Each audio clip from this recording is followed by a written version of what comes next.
Hai, jumpa lagi dengan saya, Teresia Henlong, pada mata kuliah Studi Komparatif Pendidikan Dasar di berbagai negara. Pada kesempatan ini, saya akan menjawab tugas pada diskusi 5 dengan tema Integrasi Teknologi dalam Pendidikan Dasar. Selamat menyaksikan. Kita masuk pada pertanyaan pertama. Sebagai seorang pendidik, bagaimana Anda menyikapi fenomena ini dilihat dari kelebihan dan kekurangannya AI ini dalam proses pembelajaran dengan mengacu pada EMP MPDR 5302 atau mata kuliah Studi Komparatif Pendidikan Dasar di berbagai negara, serta sumber lainnya. Anda juga dapat mengutarakan pengalaman Anda dalam pemanfaatan AI dalam proses pembelajaran di sekolah maupun di kelas Anda. Pertanyaan bagian A. Sebagai seorang pendidik, bagaimana Anda menyikapi fenomena ini dilihat dari kelebihan dan kekurangan AI ini dalam proses pembelajaran? Menurut saya, kalau dilihat dari kelebihan AI seperti ChatGPT dalam pembelajaran, yang pertama yaitu akses jawaban cepat dan dukungan solusi, di mana AI seperti ChatGPT memberikan kemudahan berupa akses cepat terhadap jawaban dan solusi yang dibutuhkan dalam proses belajar mengajar. Siswa maupun guru dapat memperoleh penjelasan mengenai soal-soal matematika, sains maupun topik lainnya dalam waktu yang sangat singkat. Yang kedua, kelebihannya yaitu personalisasi dan skala, di mana AI memiliki potensi besar dalam menghadirkan pembelajaran yang lebih personal dan berskala luas. Melalui teknologi ini, setiap siswa dapat memperoleh pengalaman belajar yang disesuaikan dengan kecepatan dan kemampuan masing-masing. Di mana siswa yang membutuhkan waktu lebih lama dapat mengulang penjelasan atau langkah-langkah dari skala yang sulit menjadi skala yang mudah. Sedangkan siswa yang lebih cepat dapat melakukan tambahan untuk mengulang. Kelebihan yang ketiga, di mana sumber inspirasi dan pengetahuan. AI ini dapat berperan sebagai sumber inspirasi dan pengetahuan dalam proses pembelajaran. Guru dapat memanfaatkannya untuk mencari berbagai ide kegiatan belajar, simulasi interaktif, contohnya soal tambahan, visualisasi materi, hingga skenario pembelajaran yang mungkin belum terpikirkan sebelumnya. Dan kelebihan yang keempat yaitu penguatan literasi digital dan kompetensi abad 21. Nah, pemanfaatan AI ini dalam proses pembelajaran dapat menjadi sarana untuk memperkuat literasi digital dan mengembangkan kompetensi abad 21. Melalui interaksi dengan teknologi ini, baik siswa maupun guru dilatih untuk memahami cara kerja alat digital, menilai kedalaman informasi yang diberikan, serta berpikir kritis terhadap setiap jawaban yang muncul. Pertanyaan pertama bagian B, kekurangan, tantangan, dan hal-hal yang perlu diwaspadai pada AI ini. Yang pertama, potensi ketergantungan dan pengurangan kemampuan dasar. Terdapat risiko ketergantungan pada AI yang dapat mengurangi kemampuan dasar siswa dalam belajar. Jika siswa terlalu sering mengandalkan AI untuk memberikan jawaban secara langsung tanpa melalui proses berpikir sendiri, mereka berpotensi kehilangan kesempatan untuk mengembangkan keterampilan penting seperti pemecahan masalah, penyusunan argumen, dan memahami langkah-langkah yang esensial dalam pembelajaran, terutama pada mata pelajaran seperti matematika dan sains. Yang kedua, ketidakaturan bias atau jawaban yang tidak tepat dan kontekstualnya. Meskipun AI seperti ChatGPT memiliki kemampuan yang sangat maju, tidak selalu menjamin jawaban yang diberikan selalu akurat atau sesuai dengan konteks kurikulum lokal, termasuk penggunaan bahasa Indonesia, literasi budaya setempat, serta karakteristik siswa di lingkungan kita.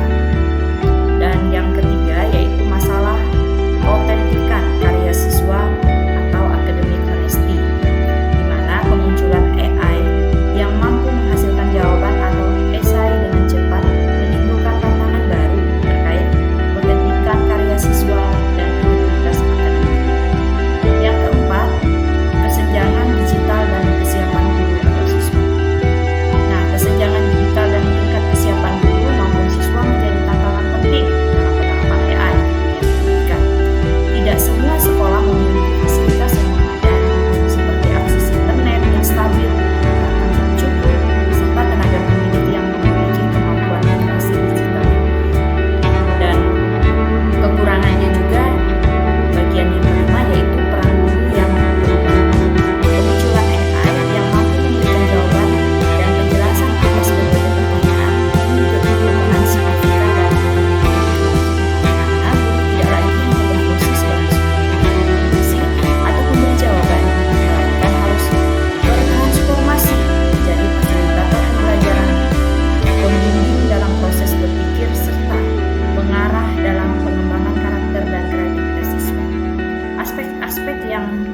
tidak atau belum dapat digantikan oleh AI.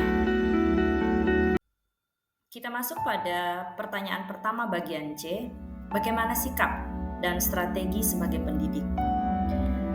Berdasarkan kelebihan dan kekurangan yang sudah saya jelaskan, sikap saya sebagai pendidik di mana saya terapkan atau saya lakukan, yaitu yang pertama, mengadopsi dengan kritis bukan menolak atau membiarkan bebas.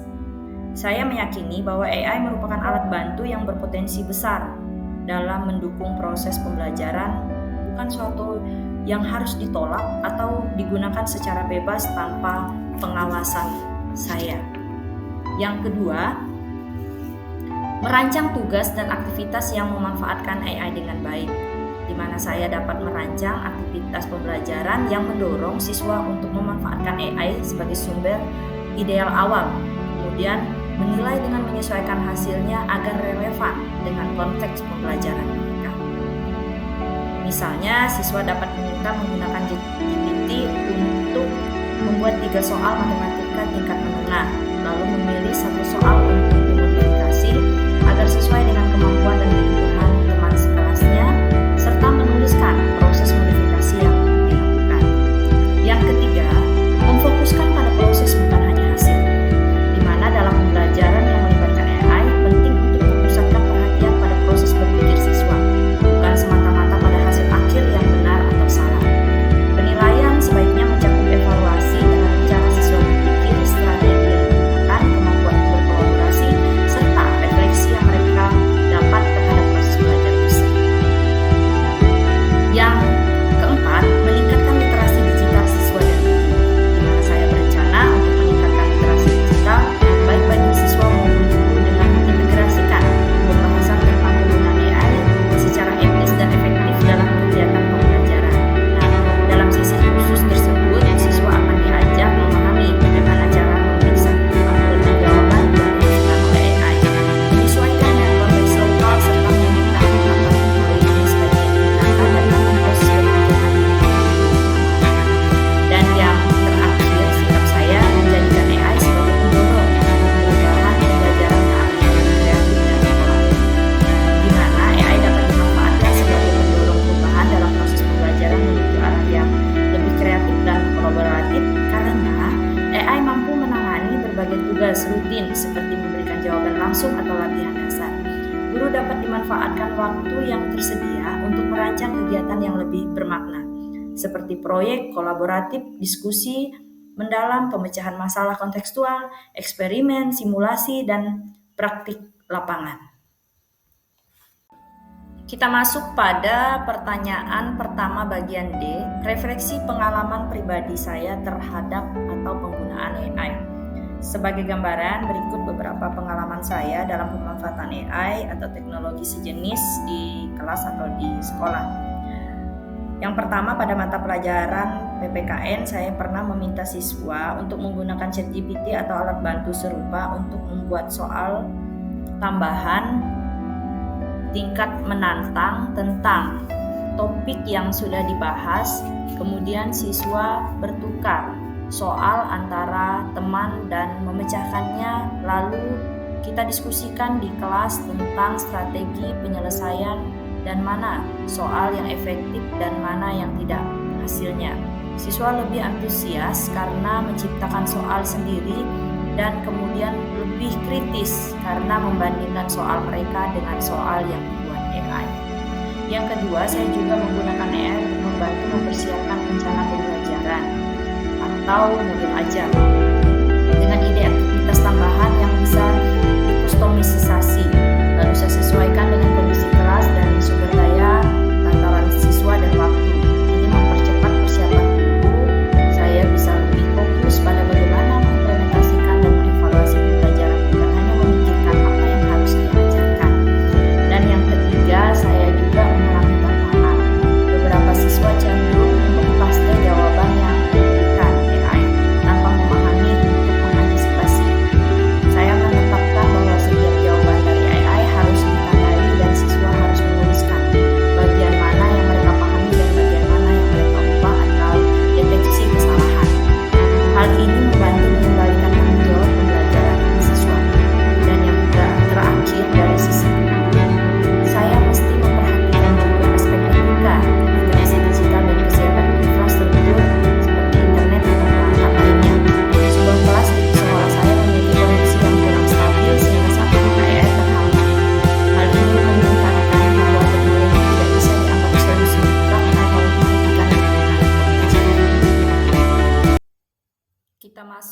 pada pertanyaan 1 bagian E, sikap yang disarankan sebagai pendidik yang disesuaikan dengan acuan studi komparatif pendidikan dasar di berbagai negara. Berdasarkan kelebihan dan kekurangan yang sudah saya paparkan di atas dan melihat kerangka studi komparatif pendidikan dasar, ada beberapa sikap strategi yang saya anggap penting. Yang pertama, menjadi pengaruh bukan hanya pengawas teknologi, di mana sebagai guru atau pendidik saya harus memahami fungsi AI bukan sebagai pengganti saya, tetapi sebagai alat bantu saya perlu mengarahkan bagaimana siswa menggunakan AI secara bijak, kapan menggunakan, dan pentingnya proses pemahaman bukan hanya jawaban. Yang kedua, mendesain tugas yang menekankan proses bukan hanya hasil. Karena AI dapat menghasilkan jawaban, maka tugas perlu dirancang agar menuntut proses. Misalnya, refleksi siswa terhadap bagaimana AI membantunya menjelaskan langkah-langkah, diskusi kelompok, proyek yang lebih terbuka. Hal ini juga cocok dengan logika studi komparatif. Di beberapa negara, tugas pembelajaran lebih diarahkan ke proyek dan refleksi daripada sekadar ujian. Yang ketiga, mengembangkan literasi digital dan literasi AI bagi siswa dan guru. Dalam konteks komparatif antara negara, penting bahwa siswa atau guru tidak hanya menggunakan AI, tetapi memahami implikasi, batasan etika, dan konsekuensinya. Ini akan meningkatkan kesiapan mereka menghadapi perubahan. Yang keempat, memastikan inklusi dan akses merata. Sebagai pendidik, saya harus memperhatikan bahwa penggunaan AI tidak memperlebar jarak antara siswa yang punya akses dan yang tidak. Dalam kerangka studi komparatif, banyak negara maju telah memikirkan infrastruktur pendidikan digital, maka sekolah di Indonesia pun harus mempertimbangkan aspek ini, perangkat, internet, pelatihan guru, dan pelatihan siswa. Yang kelima, mengintegrasikan AI dalam kerangka kurikulum dan budaya, di mana studi komparatif menunjukkan bahwa praktik terbaik pendidikan di negara lain sering dikontekstualisasikan di budaya lokal. Begitu juga penggunaan AI harus sesuai dengan konteks sekolah dasar Indonesia, bahasa, gaya belajar, budaya, dan tujuan pendidikan harus sangat diperhatikan. Yang keenam, nilai ulang tidak diperhatikan, karena dengan AI tugas tradisional bisa dikerjakan oleh alat, maka penilaian harus berubah. Misalnya, penilaian berbasis kompetensi, portofolio, presentasi, observasi guru, proyek kolaboratif, bukan hanya kuis online yang bisa dijawab oleh AI dengan cepat. Yang ketujuh, membangun budaya penggunaan AI yang etis. Saya sebagai pendidik harus menanamkan nilai-nilai yang pertama kejujuran akademik, tanggung jawab, transparansi, penggunaan alat, bukan sekedar pakai atau tidak. Ini penting untuk menjaga integritas proses pembelajaran. Yang kedelapan, refleksi komparatif, belajar dari negara lain. Dalam kerangka berpikir studi komparatif pendidikan dasar di berbagai negara, kita bisa melihat bagaimana negara-negara dengan tingkat pemanfaatan teknologi lebih tinggi mengelola penggunaan AI atau teknologi digital dalam pendidikan dasar, bagaimana kurikulum yang disusun, bagaimana pelatihan guru yang dilakukan. Kita masuk pada pertanyaan kedua. Perhatikan video yang berjudul A Day Made of Glass 2. Berikan pendapat mengenai video tersebut. Menurut saya, video A Day Made of Glass 2 menggambarkan sebuah gambaran masa depan yang didukung oleh teknologi canggih seperti kaca pintar, layar transparan, interaksi sentuh, serta konektivitas antara dunia nyata dan digital. Dalam video tersebut terlihat berbagai inovasi seperti permukaan kaca interaktif atau smart glass yang mampu berubah fungsi menjadi panel layar atau jendela yang menampilkan data secara real time. Selain itu, terdapat layar besar transparan dan panel sentuh yang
Kita masuk pada pertanyaan kedua, masih di bagian A, menanyakan bagaimana manfaat video tersebut bagi dunia pendidikan.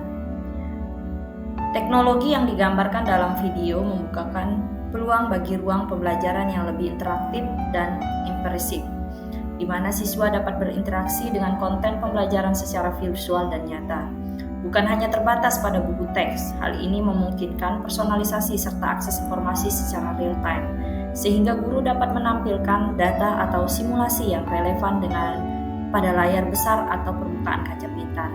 Selain itu, teknologi ini mendorong kolaborasi dan kreativitas karena siswa dapat bekerja bersama dalam ruang yang terintegrasi secara digital, menggambar, memanipulasi objek, dan berbagi ide melalui perangkat kaca pintar tersebut. Proses monitoring dan refleksi juga menjadi lebih mudah dengan adanya dashboard digital yang dapat diakses oleh guru maupun siswa untuk meninjau aktivitas pembelajaran, hasil kerja, serta pengembangan belajar secara langsung di ruang nyata. Selanjutnya, teknologi ini menjalin hubungan yang lebih halus antara dunia nyata dan digital, memungkinkan pembelajaran di luar kelas tersambung secara langsung ke platform digital, sehingga siswa dapat mengakses konten kapanpun dan dimanapun mereka berada. Pertanyaan kedua, bagian B. Bagaimana persiapan Anda sebagai pendidik dalam menghadapi kemajuan teknologi yang begitu pesat? Sebagai pendidik, saya melihat bahwa persiapan tidak hanya teknis tetapi juga pedagogis, organisasi, dan mindset. Beberapa persiapan yang saya ajukan, yang pertama, meningkatkan literasi teknologi dan adaptabilitas, di mana peningkatan literasi teknologi dan kemampuan beradaptasi menjadi hal penting bagi guru di era pendidikan digital. Guru perlu memahami perkembangan teknologi terkini seperti smart glass, layar interaktif, augmented reality AR, virtual reality VR, dan Internet of Things LOT di lingkungan kelas, setidaknya pada tingkat konsep dan potensi penerapan dalam proses pembelajaran. Yang kedua, merancang pembelajaran yang fleksibel dan terbuka terhadap integrasi teknologi, di mana merancang pembelajaran yang fleksibel dan terbuka terhadap integrasi teknologi menjadi langkah penting menghadapi dinamika pendidikan modern. Guru perlu mengembangkan rencana pelaksanaan pembelajaran atau modul ajar yang adaptif terhadap kemungkinan dan hadirnya berbagai teknologi baru, misalnya dengan mencantumkan alternatif penggunaan perangkat seperti layar interaktif, tablet, atau ponsel sesuai dengan kondisi yang tersedia di kelas. Yang ketiga, menyiapkan infrastruktur dan lingkungan pembelajaran yang mendukung. Menyiapkan infrastruktur dan lingkungan pembelajaran yang mendukung menjadi aspek krusial dalam penerapan teknologi di sekolah. Hal ini memerlukan koordinasi yang baik dengan pihak sekolah dan kepala sekolah terkait, pengadaan perangkat keras, koneksi internet yang stabil, serta perangkat cadangan yang siap digunakan saat dibutuhkan, termasuk pelatihan teknis bagi guru dan staf. Yang keempat, mengubah peran guru menjadi fasilitator pembimbing, desainer, dan pengalaman belajar. Dalam lingkungan pembelajaran yang teknologi, peran guru mengalami transformasi dari sekedar pemberi penjelasan menjadi fasilitator pembimbing dan perancang pengalaman belajar. Yang kelima, membangun literasi digital dan literasi media sosial. Menghadapi perkembangan teknologi yang semakin canggih, guru perlu menanamkan kompetensi literasi digital kepada siswa, termasuk kemampuan mencari informasi secara efektif, menyelesaikan dan validasi sumber, memahami konsep data besar, serta menerapkan etika dalam penggunaan teknologi. Yang keenam, yaitu mengembangkan kurikulum dan tugas yang relevan dengan dunia nyata dan teknologi masa depan. Guru dapat mengembangkan kurikulum dan tugas yang relevan dengan perkembangan dunia nyata serta teknologi masa depan dengan mengaitkan materi pembelajaran pada konsep-konsep seperti Internet of Things LOT, smart home, interaksi digital, big data, serta dampak teknologi terhadap masyarakat dan prospek pekerjaan di masa depan. Pertanyaan kedua bagian C. Setelah menonton video tersebut, apa refleksi pribadi bagi saya sebagai seorang pendidik? Setelah saya menonton video yang berjudul A Day Made of Glass 2, membuat saya menyadari bahwa teknologi yang dulu saya anggap futuristik kini semakin nyata dan dekat dengan kehidupan sehari-hari, seperti rumah yang saling terhubung, layar interaktif besar di ruang publik, serta integrasi digital dalam berbagai aktivitas. Hal ini mendorong saya untuk mengajak siswa tidak hanya menguasai materi saat ini, tetapi juga mempersiapkan diri menghadapi perubahan yang cepat dan dinamis di masa depan. Saya merasa penting untuk menciptakan laboratorium kecil di sekolah, meskipun dengan fasilitas sederhana yang memungkinkan siswa bereksperimen langsung dengan teknologi seperti tablet, layar interaktif, dan sensor sederhana, serta mengaitkannya dengan mata pelajaran seperti matematika, sains, dan lain sebagainya. Selain itu, saya berkomitmen untuk mengajak rekan guru berdiskusi dan berbagai praktek terbaik dalam pemanfaatan teknologi. Mengingat tidak semua guru memiliki kesiapan atau waktu untuk eksplorasi secara mandiri, namun saya juga menyadari bahwa teknologi saja tidak cukup untuk menjawab semua tantangan. Faktor manusia seperti peran guru, siswa, budaya sekolah, dan dukungan lingkungan keluarga tetap menjadi elemen krusial. Nah, demikian pemaparan saya pada diskusi 5 ini. Sekian dan terima kasih.